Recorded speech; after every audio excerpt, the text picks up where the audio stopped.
नगरपालिका परिषद की बैठक खत्म होने के बाद कांग्रेस पार्षद आपस में ही भिड़ गए। कहासुनी के साथ मामला हाथापाई तक पहुंच गया, जिस पर महिला पार्षद ने मंडी थाने पहुंचकर मामले की शिकायत पुलिस से की। महिला पार्षद की शिकायत पर मंडी पुलिस ने कांग्रेस के 2 पार्षदों पर मारपीट और एट्रोसिटी एक्ट के तहत प्रकरण दर्ज किया है। इस दौरान नगरपालिका परिषद के कई पार्षद और भाजपा कार्यकर्ता भी मंडी थाने पर मौजूद थे।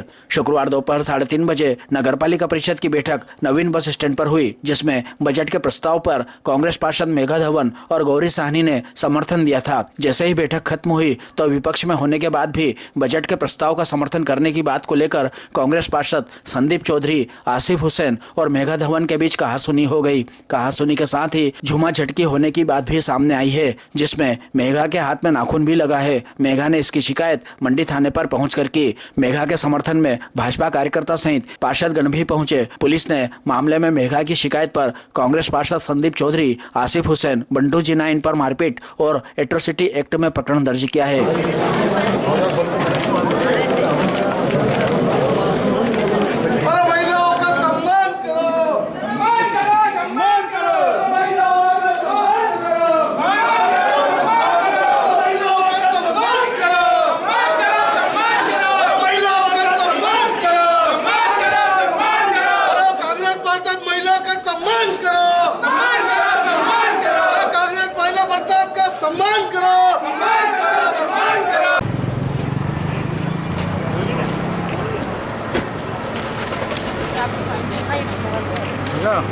क्या हो गया?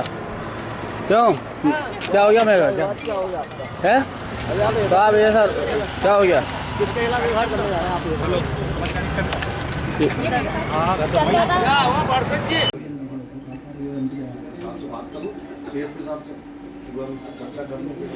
पर साहब वो खुद ही पीड़ित ही खुद एफआईआर करना है और आप बोल रहे सीएसपी साहब करेंगे, कौन सी बात करें? हाँ क्या ऐसा मामला है एफआईआर का, महिला का ऐसा मामला है। अभी कानून को तो आपको बहुत ज्यादा स्टडी हमसे ज्यादा नहीं, महिला पूछ रही है, हम तो नहीं बोल रहे हैं। अगर पीड़ित नहीं तो बात कर लो, अभी करो ना। नहीं, वो विक्टिम ही नहीं है ना। विक्टिम तो ये है, लिखवाने तो ये ही है, इसके साथ हुआ।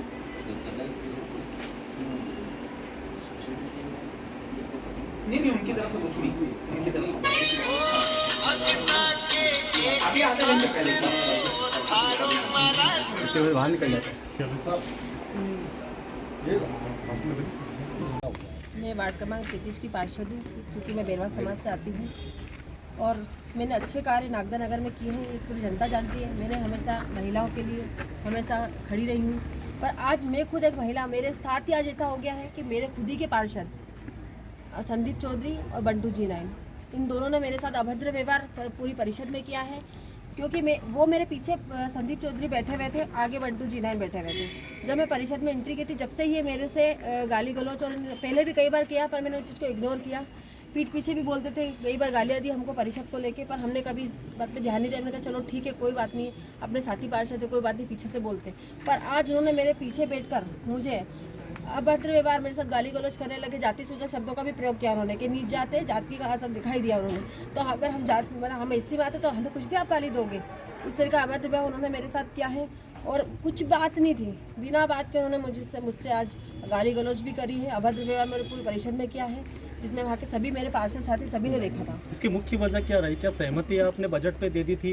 इसकी मुख्य वजह ये मानी जाए? हम जो बिंदुओं पे चर्चा हो रही थी, वहाँ पे सभी आपस में बातचीत कर रहे थे। उस चर्चा पे हम लोग भी आपस में बातचीत कर रहे थे और वहाँ बहस हो रही थी। मैंने भी खुद ने बोला था, अगर नगर विकास की बात है, अगर मान लो उन्होंने अगर बजट करेंगे, अगर बजट ही पास नहीं होगा तो आप नगर में विकास कैसे करेंगे? इसी बात को लेकर उन्होंने कहा, मुझे अभद्र व्यवहार किया, मुझसे गाली गलौज भी करी, मेरी समाज को लेकर भी उन्होंने अपशब्द करे, गाली। तो ये मैं कतई सहन नहीं करूंगी, क्योंकि मैं भी एक महिला अच्छे काम करती हूँ और मुझे अच्छे काम के लिए अगर रोका जाएगा तो मैं बिल्कुल नहीं रुकूंगी। मैं नगर हित की बात करती हूँ, अगर नगर में कोई विकास होगा तो मैं विकास के साथ हूँ। उनका किस तरह से कोई विरोध ऐसा कुछ था जो आपको गलत टिप्पणी या उन्होंने भाषा का उपयोग किया? क्या बात थी? कुछ आपने पूछा उनसे कि क्या? मैंने पूछा, पर उन्होंने बोले कि दोगले हो। हमने कौन सा दोगलापना, हम नहीं कर रहे हैं, हम नगर के साथ है। आज जनता ने हमें चुन के परिषद में भेजा है। अगर आज हम नगर के लिए काम नहीं करेंगे तो किसके, आज हमारे वार्ड में समस्या होती, उसके लिए अगर बजट, अगर हमने बजट के लिए अगर कुछ बोला भी है तो इनको क्या आपत्ति थी? हमने इनसे तो कुछ नहीं कहा, हम बात करें अध्यक्ष जी से, ये कौन होते हैं मुझे कुछ बोलने वाले? पीछे से इन्होंने मुझे अपशब्द करा और जब मैंने पीछे पलट के देखा तो हंस के मेरा मजाक उड़ाने लगे और गालियाँ दी मेरे मुंह पर गाली। और मेरे बंटू भैया से भी पूछा क्योंकि बंटू भैया आप भी मुझे गाली दे रहे थे सामने से, जब उन्होंने मुझे बोला तो पीछे से इन्होंने मुझे फिर गाली दी थी बंटू भैया ने। मेघा जी, चूंकि आप एक दोनों पार्षद एक पार्टी के हैं, काफ़ी समय से आपने एक पार्टी में काम किया है और आज ये किस तरह से उत्पन्न ये जो मतभेद की स्थिति हुई, क्या इसकी रीज़न क्या समझते, क्या कारण है? इनको मुझसे आपत्ति है, कहीं मैं एससी की लड़की हूँ, कहीं मैं आगे ना बढ़ जाऊँ। एक महिला को आगे बढ़ने से रोकने वाला अपने खुद के ही लोग रहते हैं। आप कांग्रेस की पार्षद हैं, आवाज़ उठाना नहीं जानते तो इसमें इनकी गलती है। आप क्यों नहीं उठाते आवाज़? नगर में अगर कुछ समस्या है तो क्यों नहीं आवाज़ उठाते हो? सिर्फ आप 2-3 पार्षद जाते हो। अगर आप नगर हित की बात करने तो सारे पार्षदों को लेके चलो, आप 2-3 पार्षद क्यों जाते हो नगर में? मेघा जी, आपने इन सब घटना के बाद अपने वरिष्ठ नेता को जो आपके मार्गदर्शन है उनको सूचना दी थी आपने, उनका क्या कहना चाहिए? नहीं, वो कहीं अभी मीटिंग में थे इसलिए मैंने उनको कॉल नहीं किया, मैंने जानकारी किसी बड़े नेता से बात हुई आपकी? कांग्रेस के पार्षद हैं आप तो? नहीं, मैंने अभी किसी को नहीं बताया।